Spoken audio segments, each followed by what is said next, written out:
गुरु भगवान के शुक्राने हैं। व्यर्थ चिंतन कैसे मिटे? व्यर्थ चिंतन को व्यर्थ मान लो, अपना कोई संबंध नहीं है। जो मन में चिंतन होता है, अक्सर ही लोगों के मन में प्रश्न होता है कि हमारे मन में बेकार के विचार बहुत आते हैं। उन बेकार के विचारों से हम अपना संबंध जोड़ लेते हैं, ऐसे समझें, या ऐसे समझें कि वो बेकार के विचार जब चलते रहते हैं तो उसमें हम हाँ और नहीं बहुत लगाते रहते हैं। हाँ ये सही है, हाँ ये सही है, नहीं नहीं ये गलत है, ये गलत है, ऐसे क्यों हुआ, वैसे क्यों हुआ, ऐसे क्यों हो रहा है, वैसे क्यों हो रहा है, ये सब गलत है, ये सब ठीक नहीं है, वो ठीक नहीं है, हम ठीक नहीं है, गलती है, उसकी गलती है, हमारी गलती है, हमारी तो कम है, उसकी ज़्यादा है, उसने ऐसे बोला तो हमने ऐसे बोल दिया, अब उसने ऐसे बोला तो हमने ऐसे बोल दिया, तो अब चिंतन चल रहा है। अब वो जो चिंतन चल रहा है उसमें गलतियाँ ढूंढी जा रही हैं। सबकी गलतियाँ हैं, हमारी भी हैं, पर हम अपनी गलतियों को नज़रअंदाज किए जा रहे हैं, उसकी गलतियों को ऊपर किए जा रहे हैं। तो ये मन का काम होता है, वो उधेड़ बुन ताना बाना बुनता ही रहता है, उधेड़ बुन करता ही रहता है। कोई बात हो जाती है तब ऐसा होता है। और अगर आप शांति में हैं, चुप हैं, चुपचाप अपना काम कर रहे हैं, तो आपको मन का पता ही नहीं चलता कि आपका मन चल रहा है। ये मन की कहानी है। लेकिन जब उथल पुथल होती है तो पता चलता है कि मन चल रहा है और जोर से चल रहा है। उथल पुथल क्या मतलब? कारण आ गया कोई। हमको जो अपना मन चलना दिखता है वो तभी दिखता है जब कोई कारण आता है, नहीं तो मन तो हर समय चल रहा है और काफ़ी स्पीड से भाग रहा है जो हमें पता नहीं है। जो लोग विचारक होते हैं उनका भी मन चलता है, काफ़ी स्पीड से चलता है। जो योगी होते हैं या कहें जो शांत चित्त हैं, जो अभ्यास करते हैं, साधक हैं, मन को देखते रहते हैं, उनका मन धीरे चलता है। धीरे चलता है पर चलता है और उनको भी तकलीफ देता है। क्या? अब वो धीरे चल रहा है तो विचार सब देखने में आ रहे हैं। अब विचार देखने में आ रहे हैं तो दुखी भी कर रहे हैं। देखने में नहीं आ रहे होते, तेज चल रहे होते तो दुखी न कर रहे होते इतना। तभी गीता भगवान ने एक बात कही कि इस संसार में कोई सुखी नहीं है, नानक दुखिया सब संसार। भगवान ने गीता में कहा दुखालयम अशाश्वतम, ये संसार दुखालय है, दुखों का घर है। अब इसमें सुखी कौन है? बोला 16 आने होते हैं 1 रुपये में, या आप ऐसे लगा लो 100 पैसे होते हैं 1 रुपये में। तो 10 पैसे भर कौन सुखी है? अज्ञानी, जिसको ज्ञान है ही नहीं। तो वो 10% सुख ढूंढ लेता है इस संसार में। या ज्ञानी सुखी हैं, जिनको ज्ञान लग गया है, जिनकी स्थिति बन गई है, वे आनंद में हैं। जैसे गुरु ग्रंथ साहब में कहा, न सुख ग्रस्त विच, न सुख छड़ गईयाँ, सुख एक विचार विच, जो संतन शरण पईयाँ। न सुख ग्रस्त में है, न सुख घर छोड़कर जाने में है। सन्यास में सुख नहीं है। सुख कहाँ है? सुख है विचार में। विचार क्या? मैं आत्मा हूँ, शरीर नहीं हूँ, या मैं भगवान का हूँ, भगवान मेरे हैं। अब मैं भगवान का हूँ, अब मन चल रहा है, भले चले, क्या कर सकता हूँ मैं? क्या कर सकता हूँ? भगवान का मन है, वो जाने। देखिए, हमारी चप्पल बाहर लॉन में रखी थी, बारिश आ गई, भीग जाएगी, हम लेने भागेंगे। और अगर किसी दूसरे की चप्पल लॉन में पड़ी है, बारिश आ गई, तो हम बिल्कुल नहीं भागेंगे। हमें क्या पता किसकी चप्पल है। तो हमारी चीज़ होती है तो हमारा मन चलता है, हमारे साथ कारण आता है तो हमारा मन चलता है, हमारे साथ कारण नहीं है तो हमारा मन नहीं चलता है। ऐसे।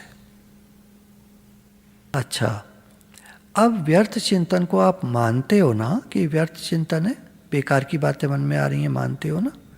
अब इसको मिटाना चाहते हो। मिटाना चाहते हो तो उसकी सत्ता और दृढ़ होती है, यानी वो हटता नहीं, बराबर वही विचार आते रहते हैं। क्या करें? उपेक्षा कर दो, मन को वहाँ से हटा दो। ये ऑल इज़ वेल क्या चीज़ है? मन को ये बताना है कि भाई सब ठीक है। ध्यान हटाओ वहाँ से, जो हो रहा है सब ठीक है। अगर चिंतन हो जाए तो हो जाए, क्या हो गया, क्या हो गया, क्या समस्या हो गई? मन में बात आ रही है ना, मन में हूँ ही नहीं, मन मेरा है ही नहीं, मन तो एक मशीन है। किसी का कंप्यूटर ऑन रह गया है और उसने कुछ सिस्टम पे लगा दिया है, उसमें कुछ काम चल रहा है, मान लीजिए स्कैनिंग ही हो रही है, तो बराबर स्कैनिंग के चित्रण को दिखाता रहता है। अब 70%, 71, 72, 73, एक लाइन सी होती है, वो बढ़ती जाती है, परसेंटेज बढ़ती जाती है, खटर खटर खटर बहुत तेज़ी से फाइलें, नंबर्स उनके चेंज हो रहे होते हैं। ये फाइल चेक हो गई, ये फाइल चेक हो गई, ये फाइल। इसी तरह हमारा दिमाग है। वो कंप्यूटर कब चल रहा है? जब हमने स्कैनिंग पे लगा दिया है। हमारा दिमाग कब चल रहा होता है?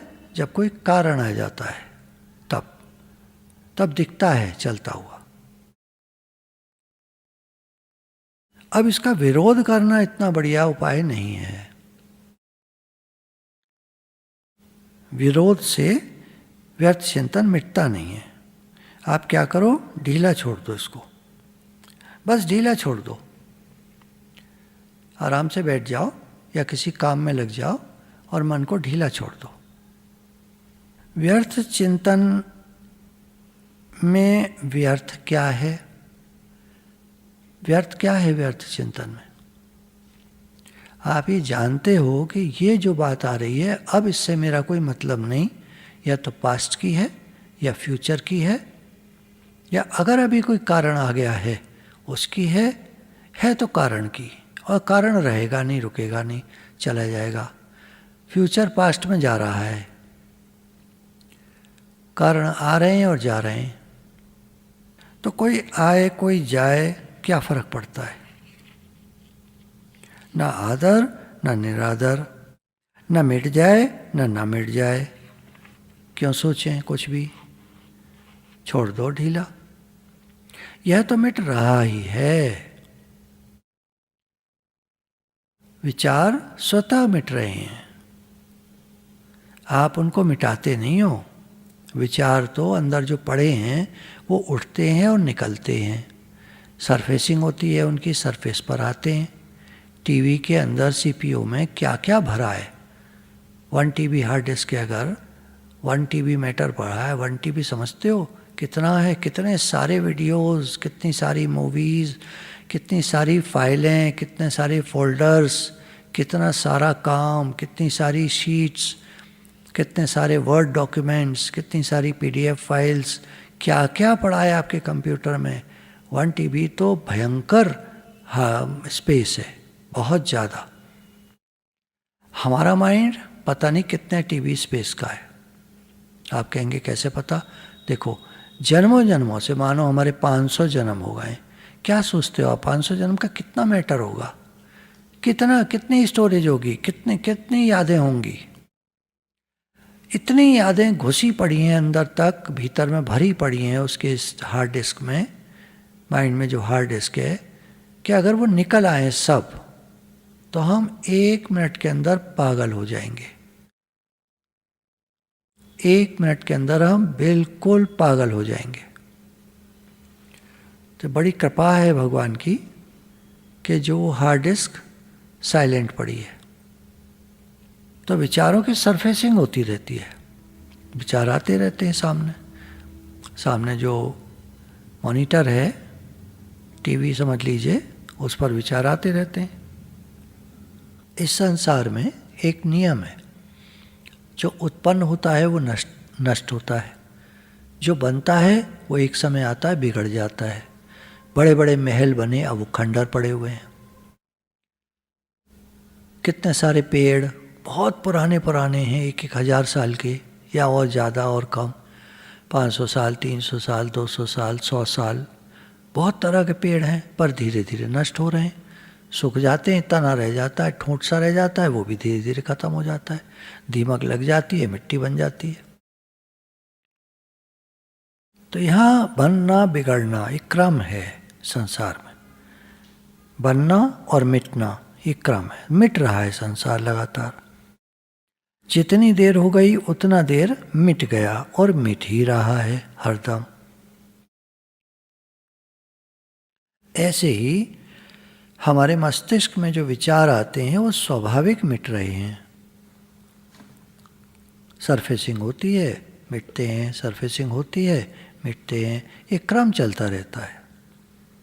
अब लोग कहते हैं व्यर्थ चिंतन होता है, तो चिंतन तो जितना होता है व्यर्थ ही होता है। चिंतन काम का तो केवल एक आध्यात्मिक चिंतन ही काम का है, बाकी तो सब व्यर्थ ही है। कितना ही कर लो आखिर में मिट्टी हो जाएगा, जीरो हो जाएगा। एक दिन आएगा जीवन भर का सोचा हुआ मिट्टी हो जाएगा। कितना ही सोच सोच कर डीमैट अकाउंट बना बना के कितना ही रुपया किसी ने कमा लिया, शेयर मार्केट में बना लिया, डूब गया, फिर बना लिया, फिर डूब गया, अरबों रुपया छोड़ करके फिर मर गया, खेल खत्म। कितना ही दिमाग से सोचा, आखिर तो खत्म हो गया। तो ज्ञान की भाषा में जितना भी चिंतन आदमी करता है वो सब व्यर्थ चिंतन है। केवल एक आध्यात्मिक चिंतन या भगवान का चिंतन ही चिंतन है। अब मन के व्यर्थ चिंतन से अलगाव कैसे हो, तो बताया कि उदासीन हो जाओ, न्यूट्रल हो जाओ, ढीला छोड़ दो। मन चल रहा है उसको चलने दो, ढीला छोड़ दो। ढीला छोड़कर अलग हो जाओ उससे, अलग होकर गुम होके वेख नज़ारा, अलग होकर के इसको चलने दो। क्या कर सकते हैं हम, रोक तो सकते नहीं। दुनिया में बहुत सारे काम होते हैं, उनका पाप पुण्य क्या हमको लगता है? क्या अच्छा बुरा उनका लगता है हमको? उनका गुण दोष हमारा होता ही नहीं। क्यों नहीं होता? क्योंकि उनसे हमारा संबंध नहीं है। दुनिया में पाप पुण्य होता है। रात को रोड पर कुछ दुर्घटना हो गई तो हमसे क्या संबंध है? ऐसे मन में विचार आते हैं, हमारा कोई संबंध नहीं है। हम जोड़ते हैं तो जुड़ जाता है, नहीं जोड़ते तो विचार निकल जाते हैं। तो बाधा कहाँ हुई? संबंध जोड़ने में। संसार अनित्य है, नित्य है, नाशवान है, अविनाशी है। कैसा ही हो, इसका संबंध हमारे साथ नहीं है। मूल बात ये है। तो जब संसार के साथ ही हमारा संबंध नहीं है, क्या मतलब? परमानेंट नहीं है। अभी दिखता होगा, हमको लगता है हमारा घर है, पर क्या हम घर को पकड़ के जाते हैं? कहीं भी जाते हैं तो साथ लेकर जाते हैं, छोड़कर जाना पड़ता है। तो हमारा घर कैसे हुआ? हमारा हो तो साथ चले। आदमी जब मर जाता है तो घर तो साथ नहीं जाता, तो क्यों छोड़ गया? उसका था तो। ट्रेन की सीट पर आदमी जब बैठता है तो कहता है ये मेरी सीट है, तो साथ ले जाना, तुम्हारी सीट है तो घर जाओ जब। तो केवल जो कुछ भी है यहाँ की भाषा संसार की, वो सब टेम्पररी बेसिस पर है। अभी कुछ है तो हम कहते मेरा है, नहीं है तो फिर चुप रह जाते हैं। किसी के पास कुछ होगा तभी तो देगा, नहीं होगा तो कहाँ से देगा? तो ज्ञान की भाषा में कहा जाता है तुम्हारा कुछ है ही नहीं, तो तुम क्या कहते हो किस चीज़ को कि ये मैं दे सकता हूँ? तुम्हारा कुछ है ही नहीं, हुआ नहीं, हो सकता नहीं, कहते रहो मेरा है। तो ऐसे तो गुरु हमको हमारा अलगाव कराते हैं संसार की वस्तुओं से, व्यक्तियों से, परिस्थितियों से, मान्यताओं से, संस्कारों से, जो हमें दुखी करते हैं। उनसे अलगाव कराकर हमको हमारे वास्तविक स्वरूप में टिका देते हैं। हमारा वास्तविक स्वरूप ज्ञान की भाषा से बोलें तो मैं आत्मा हूँ, शरीर नहीं हूँ। भक्ति की भाषा से बोलें तो मैं भगवान का हूँ, भगवान मेरे हैं। इस संसार में हम आए हैं, हम सब भगवान के बच्चे हैं। बच्चे कह लो, कुछ भी कह लो, आप एक संबंध बनाओ और भगवान से वैसी बात करो। हम भगवान के हैं, भगवान हमारे हैं। कौन हिसाब रखे किसको कितना दिया और किसने कितना बचाया, इसलिए भगवान ने आसान गणित लगाया, सबको खाली हाथ भेज दिया, खाली हाथ ही बुलाया। हाँ, कौन हिसाब रखे? भगवान भी सोचते होंगे कितना हिसाब रखूँगा मैं, किसका क्या किसका क्या, कितना बचाया, कितना ले जाएगा ये 5 करोड़ ले जाएगा ये आदमी, ये 2 करोड़ ले जाएगा, ये तो ऐसी पकड़ी था, रिक्शे वाला था, 15 रुपये दे दो इसके, आखिर में बचे 15 रुपये ले जाएगा। कौन हिसाब रखे? भगवान ने आसान गणित लगाया, खाली हाथ भेज दिया, खाली हाथ बुला लिया। अगर जन्मों जन्मों कैरी ऑन होता पैसा, क्या हाल मचाते लोग, फिर तो मार ही डालते दूसरे को, सारा धन हड़प करके ले जाते दूसरे जन्म में। अभी ये हाल है, जब जाएगा नहीं साथ तब तो ये हाल है। ओहो, दुनिया ही बर्बाद हो जाती भगवान की, इसीलिए उन्होंने ऐसा नहीं बनाया। संस्कार इसलिए भी कम हो गए हैं बच्चों में क्योंकि पहले बुजुर्गों से सीखते थे और अब गूगल से। गुरु को जीवन भर भोजन कराओ तो भी बात बनेगी नहीं, परंतु मैं भगवान का हूँ यह मान लेने से सारी बात बन जाएगी। भगवान की कृपा को मान लो, भगवान की कृपा से ही भजन स्मृति बढ़ते हैं। स्मृति अपने स्वरूप की याद। भगवान की कृपा है कि कलयुग का समय मिल गया है, उन्हीं का चिंतन करके मस्त रहो। कलयुग में एक बढ़िया बात है, और युगों में तो ये है कि आपको बहुत पुरुषार्थ करना है। कलयुग में सिर्फ नाम लेना है, कोई पुरुषार्थ नहीं करना आपको ज़्यादा, बस नाम लेना है। यही पुरुषार्थ है कि नाम लेते रहो। अच्छा, कुछ लोग बौद्धिक होते हैं तो उनके लिए चिंतन मनन है, वो ज्ञान सुनते हैं और उसका मनन करते हैं। भक्ति वाले नाम जप करते रहते हैं। और जो कर्मयोगी हैं उनके लिए बहुत सुगम साधन है, बस सेवा में लग जाओ। तो कलयुग हर तरह से आसान है, कर्मयोग, ज्ञान योग, भक्ति योग। ज्ञान योग वाले को स्वरूप की स्मृति में रहना है,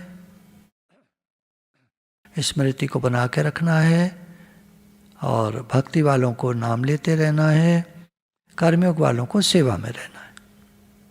जैसे साधक लोग होते हैं गुरु के यहाँ सेवा में होते हैं, तो उनको कुछ नहीं सोचना, बस सेवा में रहना है और समर्पण में रहना है, और साथ में उनको गुरु बताते हैं कि तुम नाम जप करते रहो। तो जब जब समय मिलता है कीर्तन करते हैं, नाम जप करते हैं, मन ही मन याद में रहते हैं, सारा काम भगवान का करते हैं, भगवान का काम करते हैं ऐसा भाव बना के रखते हैं। हम जो भी सेवा कर रहे हैं भगवान की सेवा कर रहे हैं। तो ऐसा कलयुग का समय मिल गया है जिसमें भगवत प्राप्ति बहुत सहज है, बहुत आसान है।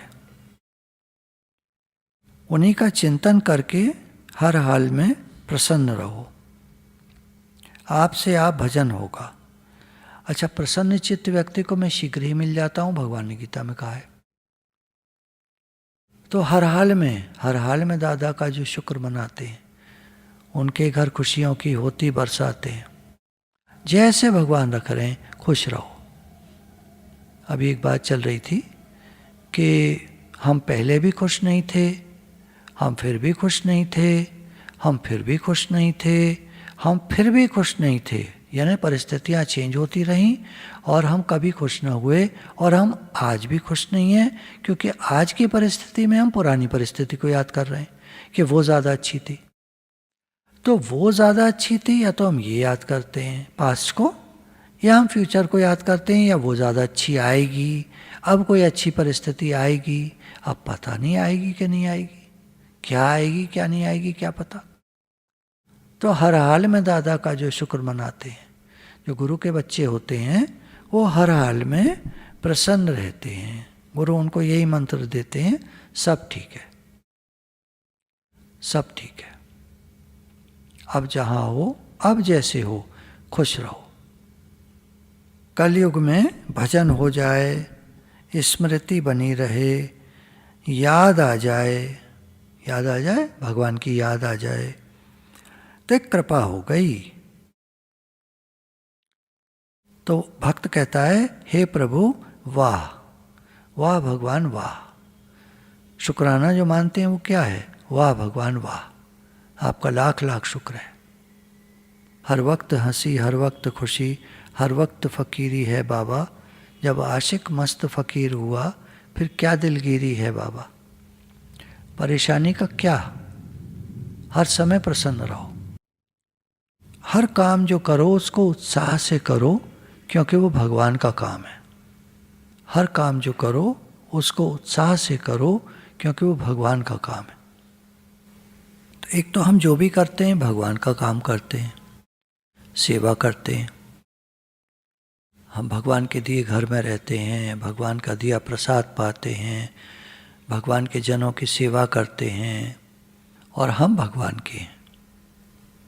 हम भगवान के हैं, ये निश्चय हमारा बना रहे। भगवान हम आपको ही चाहें ऐसा प्रेम दीजिए, ऐसा प्रेम दीजिए हम आपको ही चाहें, आपके चरणों में रति हो जाए, आपके चरणों से प्रेम हो जाए। वैसे अगर एक बात हमारी पक्की हो जाए अंदर में, अंतर मन में, कि हम तो भगवान के चरणों की धूल हैं। ऐसे भक्त जो होता है ना, वो अपनी मैं को गंवा देता है। मैं नहीं, वो तो भगवान के चरणों की धूल बन जाता है। अब भगवान के चरणों की धूल क्या करेगी, क्या करेगी, तो पड़ी रहेगी चरणों में। तो भगवान आपके चरणों में पड़े हैं। अब आप जैसे चला दोगे चल जाएंगे, जैसे करा दोगे कर लेंगे, जो सेवा करा दोगे कर देंगे, जो खिला दोगे खा लेंगे, जहाँ रख दोगे रह लेंगे, जिनकी सेवा करा दोगे कर देंगे। बस सब हो रहा है। भगवान से प्रेम हो जाए, बाकी तो सब हो रहा है। क्यों हो रहा है? देखो, संसार भगवान का है ना, हमारा आपका तो है नहीं। संसार भगवान का है, तो सब हो रहा है। यहाँ पर सेवा हो रही है, कार्य हो रहा है, भोजन हो रहा है, भजन हो रहा है। परमात्मा की प्राप्ति चाहते हो तो एक तो हो गया भजन करो, नाम जप करो, भजन करो, एक तो ये हो गया। दूसरा हो गया सबकी सेवा करो, क्योंकि भगवान ने गीता में एक जगह कहा है कि निष्काम कर्म करता हुआ मनुष्य मुझे ही प्राप्त होता है। फिर ये भी कहा, भजन वाली जो बात कही, कि अंत समय में जो मेरा स्मरण करता हुआ शरीर त्यागता है, हे अर्जुन, वो मुझे ही प्राप्त होता है। कई जगह भगवान ने अपनी प्राप्ति के साधन बताए। कर्म योग भी है, ज्ञान योग भी है, भक्ति योग भी है। जो खाते हुए, सूंघते हुए, देखते हुए, सब काम करते हुए हर समय मेरा ही स्मरण करता है, वो मुझे प्राप्त होता है। ज्ञान योग हो गया। सर्वत्र भगवान को देखता है, ज्ञान योग हो गया। वासुदेव सर्वम, भक्ति योग भी हो गया, ज्ञान योग भी हो गया। सर्वखलुदम ब्रह्म नियम नानास्ति किंचन, ये ज्ञान हो गया। अब नाम ही तो बदला, सर्वत्र ब्रह्म है, ये क्या है, और सर्वत्र भगवान है, ये क्या है? क्या भेद है दोनों में? नाम का भेद है। तो ज्ञान योग हो गया, सर्वखलुदम ब्रह्म। भक्ति योग हो गया, वासुदेव सर्वम। क्या फर्क है?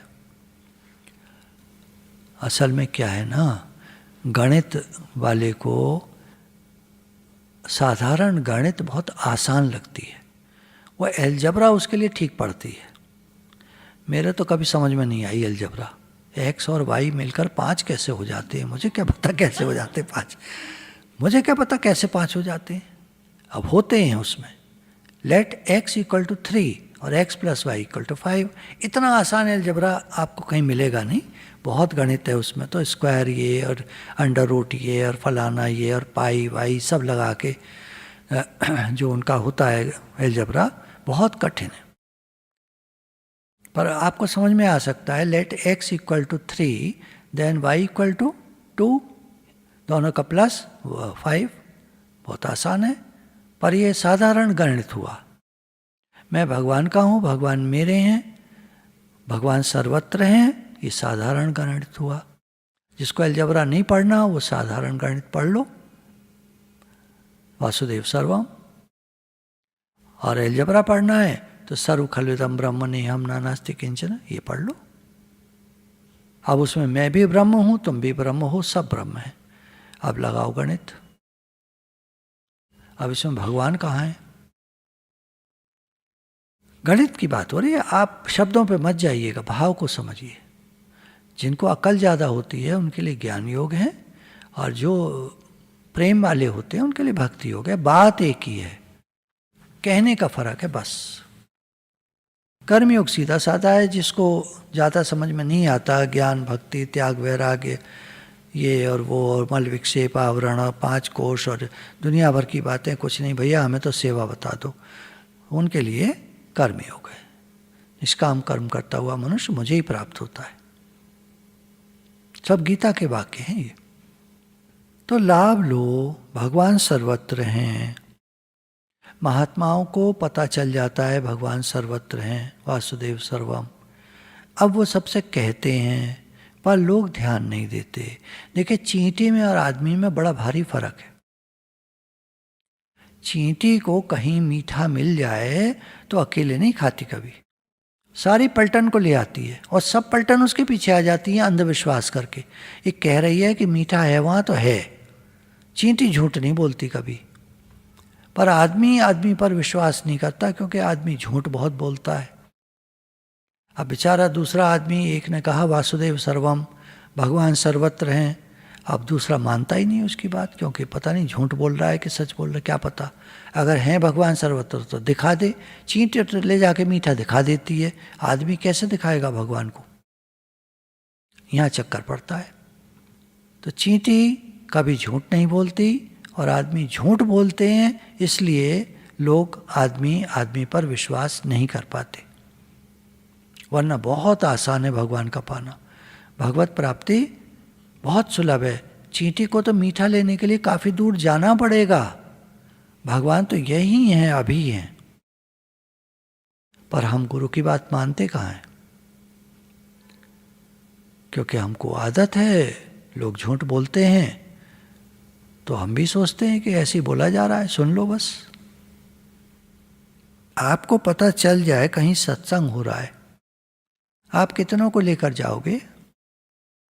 ज़्यादातर का जवाब होगा, अरे किसी के पास टाइम ही नहीं है, कौन सुनेगा सत्संग, कोई ना जाता सत्संग। तो जब आप ही का जवाब ये है, चींटी अच्छी हैं उस मामले में। एक ने कहा मीठा रखा है, सारी दौड़ पड़ती हैं। पर आदमी को बताओ सत्संग हो रहा है तो ऐसे ही है, कौन जाएगा? लेकिन कोई बात नहीं, कोई बात नहीं। गुरु ने कहा हम चले, छोड़ो, एक बार कह दो भाई आपको चलना हो तो चलिए, सत्संग हो रहा है, ठीक है, और आप चल पड़ो, आप मत रुकना। युधिष्ठिर को जब पुकारा भाइयों ने, भैया हम भी आ रहे हैं, तो युधिष्ठिर ने जवाब दिया जब वो स्वर्गारोहण के लिए जा रहे थे कि तुमको आना है आ जाओ, मैं रुकूंगा नहीं किसी के लिए। द्रौपदी ने भी पुकारा, रुकिए जरा रुकिए, तो यही जवाब दिया, तुमको आना है आ जाओ, मैं रुकूंगा नहीं किसी के लिए। ऐसे हम सत्संग के लिए, सत्संग की राह पर चल पड़े, हम रुके नहीं किसी के लिए। किसी को सत्संग में लगा दो तो बड़ा पुण्य होता है। चींटी हजारों चींटियों को मीठा दिला दे तो कोई पुण्य नहीं होता। अभी फर्क आ गया। और आप किसी को एक को भी सत्संग में लगा दें तो बड़ा भारी पुण्य होता है। भरा सत्संग का दरिया नहा लो जिसका जी चाहे, सबके लिए खुला है, किसी के लिए मना नहीं है, क्योंकि हम सब भगवान के अंश हैं। ईश्वर अंश जीव अविनाशी, हम सब भगवान के अंश हैं, हम सब अधिकारी हैं सत्संग के। भगवान के बच्चे होने के कारण, भगवान के अंश होने के कारण हम सबका एक ही वंश है। हम भगवान के हैं, भगवान हमारे हैं, हम सबका एक ही वंश है, एक कुटुंब है, वासुदेव कुटुंबकम। ऐसा विचार करके भगवान में लग जाओ, भगवान में लगाओ, सबको लगाओ अगर लगा सको, नहीं तो स्वयं लग जाओ, भगवान राजी हो जाएंगे। कोई भी काम करें मात्र संसार के हित के लिए करें। मतलब हम जो भी करते हैं तो वो हम बहुजन हिताय बहुजन सुखाय करते हैं, ये भावना मन में हमारे रहे। जैसे हम सत्संग करते हैं, अम्मा जी एक बात कहते थे इसमें कि तुम कहीं सत्संग करने जाओ और तुम देखो वहाँ 5 लोग बैठे हैं केवल, तो अब तुम सोचोगे इन 5 को क्या सुनाना, ये 5 के लिए मैं आया हूँ इतना दूर, अब इनको सुनाऊं। तो अम्मा जी कहते थे तुम एक बात समझना, ध्यान रखना कि जब तुम बोलते हो तो वो 5 तो सुनते ही हैं, पर वो सारी प्रकृति में, सारी सृष्टि में तुम्हारे वाइब्रेशन फैलते हैं। अगर तुम शुद्ध भाव रखते हो, अच्छा भाव रखते हो, सर्व के हित का भाव रखते हो, तो वो तुम्हारा भाव सारे में फैलेगा। तो कभी मत सोचना मैं 1 को सुनाऊं, 2 को सुनाऊं, 3 को सुनाऊं, क्या करूं, कैसे करूं। नहीं, तुम जो भी बोलोगे, 1 को भी सुना रहे हो तो वो तुम्हारे वाइब्रेशन पूरी सृष्टि में फैल रहे हैं। तो जब हम ये सोचते हैं कि मेरे द्वारा किसी एक का भी उद्धार हो जाए, तो हम एक्चुअल में यही सोच रहे हैं कि मेरे द्वारा सारी सृष्टि का उद्धार हो जाए। जो लोग कहते हैं कि सारी सृष्टि का उद्धार हम कैसे कर सकते हैं, ठीक बात है, प्रैक्टिकली देखने में वो नहीं आएगा, परंतु जो सूक्ष्म भाव है, सूक्ष्म बात है, वो ये है कि वाइब्रेशन सारे में फैलते हैं और वो सबको रिसीव होते हैं, सबको शांति मिलती है, सबको ठंडक मिलती है। तो कोई भी काम करें, हमारा भाव हो कि सबके कल्याण के लिए कर रहे हैं, महान कल्याण हो जाएगा। केवल इतनी ही बात मन में रखें कि सबका कल्याण हो, बस यही काम करेगा। कोई भी कार्य करो, जप करो, तप करो, सत्संग करो, स्वाध्याय करो, भोजन बनाओ, भोजन परोसो, कपड़े धो, आराम करो, जल पिलाओ, सो जाओ, चलो फिरो, मैं भगवान के लिए करता हूँ, ऐसा भाव रखो। जो भी क्रिया करता हूँ भगवान के लिए करता हूँ। जो कुछ काम करो संपूर्ण विश्व मात्र के हित के लिए कर रहा हूँ, हित की दृष्टि से ही कर्म करो, जो भी करो तो कल्याण होगा, अवश्य होगा। कितनों का होगा ये मत सोचो, ये सोचने का हमारा काम नहीं है। हमारा काम है हित का भाव रखने का, बस। सर्वभूते रता, मेरा जीवन सबके हित के लिए। अब किन का हित हो रहा है, किन का नहीं हो रहा, ये हमारा सोचने का काम नहीं है, ये भगवान का काम है। जो अपना हित संसार से अलग मानता है वो गलती है, कि मैं अपना भला कर लूं, दुनिया से मुझे क्या मतलब, ये गलती है। मेरा भला होगा तो संसार का भला हो जाएगा। 1 man can heal the whole planet earth, एक सेइंग है। इसका तात्पर्य यही है कि अगर तुम्हारा उद्धार हो गया तो सारी दुनिया का उद्धार हो गया, और तुम्हारा ही ना हुआ तो फिर किसी का करने से क्या करोगे। तुम उद्धार करने चलो किसी का, कर पाए न कर पाए, और तुमने अपना कर लिया, तो सूक्ष्म बात यह है कि तुमने सबका उद्धार कर दिया। सर्वे भवन्तु सुखिनः, सर्वे सन्तु निरामया, सर्वे भद्राणि पश्यन्तु मा कश्चित् दुःख भाग् भवेत्। सबका भला हो, सबका हित हो, ये अंदर की बात है। मेरा हित हो जाए, भले दूसरों का अहित हो जाए, ये गलती है, ये बंधन कारक हो जाएगा। विश्व मात्र का कल्याण हो, ये मुक्ति है। आप कोई भी काम करें, जो शुभ काम करें, अशुभ तो करोगे नहीं, तो जो भी शुभ काम करें वो सबके हित का भाव रखकर करें। अशुभ तो कर्म जब होगा ना, जब हम किसी का अहित चाहेंगे, तो वो तो हम चाहते नहीं, तो सब कर्म शुभ कर्म होंगे। तो हम जो भी जप, तप, ध्यान, सत्संग, स्वाध्याय करते हैं, चिंतन करते हैं, समाधि लगाते हैं, ये सब संसार के हित के लिए ही होता है, क्योंकि हमारे से शुद्ध वाइब्रेशंस निकलते हैं। भगवान का नाम लो तो दूसरों के हित के लिए लो, दुनिया का कल्याण हो जाएगा। और जो अपने हित के लिए भी लेता है, वो भाव यही रखे कि हे नाथ, मेरा तो हित हो ही हो, साथ में सबका हित हो, बस अब नाम लो। अब भले तुम कहते हो ऐसे में कैसे भाव रखूं कि सबका हित हो जाए, मैं सबके लिए नाम ले रहा हूं। चलो कोई बात नहीं, ऐसे मत सोचो। पर हे नाथ, मैं आपका नाम ले रहा हूं, एक बात हो गई। सबका हित हो, ये दूसरी बात हो गई। भाव रख सकते हैं। क्रिया से कल्याण नहीं होता, भाव से होता है। हम भगवान का नाम भी लेते हैं तो सबके हित के लिए लेते हैं। ऐसा भाव रखने में समस्या क्या है? अगर ऐसा भाव रख लिया कि हम भगवान का नाम ले रहे हैं, मंत्र जप कर रहे हैं, ये बहुजन हिताय बहुजन सुखाय सबके लिए कर रहे हैं, तो इसमें हमको कई गुना लाभ होगा। अपने लिए कर रहे हैं तो 1 गुना लाभ होगा, करो। और हम सबके लिए कर रहे हैं तो इससे कई गुना लाभ होगा। देखिए, आप एक आदमी को 1 किलो चावल दें, लाभ होगा। आप 50 आदमियों को 1-1 किलो चावल दें, उनको 50 लोगों को लाभ हुआ। 100 लोगों को दें तो 100 को लाभ हुआ, जितनों को देंगे। और यहाँ तो नाम महिमा ऐसी है कि नाम आप कितना भी ले सकते हैं, कोई कमी नहीं आएगी। और जितना आप लेंगे उतना बढ़ेगा, भाव बढ़ेगा, अंदर का भाव बढ़ेगा। जितना नाम लेंगे भगवान से प्रेम बढ़ेगा। अब वो नाम लेते लेते अगर ये भाव न रख लिया, भगवान हम तो सबके लिए भज रहे हैं, सबके लिए जप रहे हैं, तो कितना गुना हो गया। अगर दुनिया की पॉपुलेशन 700 करोड़ है तो 700 करोड़ लोगों के लिए नाम हो रहा है, नाम ले रहे हैं, नाम जप कर रहे हैं। कितना लाभ हो गया?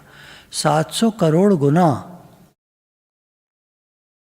तो भाव रख सकते हैं। कंजूस आदमी तो नहीं रख पाएगा ये भाव, लेकिन जो लोग बड़े दिल के हैं वो तो रख ही सकते हैं। तो उनसे ऐसा भाव रहेगा कहने का कि मैं सबके लिए, सबके हित के लिए नाम लेता हूं, ऐसे हम नाम लें। भाव असीम होता है।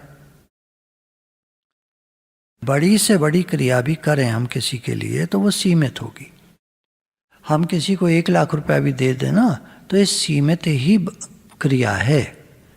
क्योंकि हो सकता है वो ये कहे, अरे ये 5 लाख देते तो मैं बड़ा काम कर लेता, कुछ 1 लाख से क्या होता है आजकल। तो आपने जो भी दिया वो सीमित है, सीमित लाभ है उसका। अच्छा, भगवान का नाम लिया, सबके लिए दिया, तो वो असीम हो गया, अनंत हो गया। तो भाव अनंत होता है, क्रिया सीमित होती है। अब सबका कल्याण हो जाए ऐसा नियम नहीं है, हमारे हाथ में नहीं है। लेकिन हम भाव तो रख सकते हैं।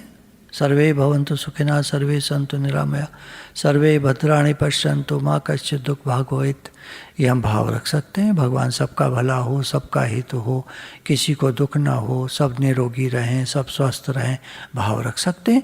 भाव रखने में क्या जाता है? तो सबका कल्याण कर सकें ये नियम नहीं है, संभव नहीं है, परंतु भाव रख सकते हैं, ये संभव है। शास्त्रों में मानव जन्म की बहुत महिमा बताई है। मनुष्य जन्म दुर्लभ है, मुश्किल से मिलता है, 84 लाख योनियों के बाद मिलता है। स्वर्ग में देवता भी तरसते हैं, पाताल में नाग आदि योनियाँ भी तरसती हैं कि हमें मनुष्य योनि मिल जाए, इसमें हम भगवान का नाम ले सकें, भगवत भाव बना सकें, सत्कर्म कर सकें। देवता करते तो हैं सत्कर्म, पर पूछो उनको, मानो, प्रणाम करो तभी। ऐसे नहीं करते देवता सत्कर्म।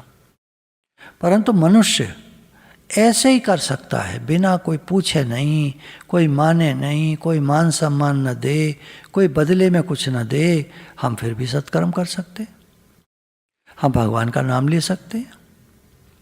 देवता इत्यादि भगवान का नाम नहीं ले सकते। वो इतना भोगों में तन्मय हैं, रचे पचे हैं कि उनको नाम लेने का भाव ही नहीं आता, वो ले ही नहीं पाते। इतने भोग हैं उनके पास कि उनका ध्यान ही नहीं जाता भगवान की तरफ, जा पाता ही नहीं। इसलिए मनुष्य जन्म की बहुत महिमा है। मनुष्य जन्म में सुख और दुख दोनों रहते हैं। तो जब सुख आता है तो आदमी भगवान को भूल जाता है, जब दुख आता है तो भगवान की याद आती है। देवताओं के जीवन में दुख आता ही नहीं है, तो उनको भगवान की याद आती ही नहीं है। ऐसे संसार में बाल बराबर चीज़ भी या तिनके बराबर चीज़ भी हमारी नहीं है। लेकिन जिन परमात्मा का ये सारा ब्रह्मांड है, जिसमें अनंत कोट गैलेक्सीज हैं, ऐसे जो ओनर हैं परमात्मा, उन सब के सारे ब्रह्मांड के जो ओनर हैं, मालिक हैं, वो हमारे हैं।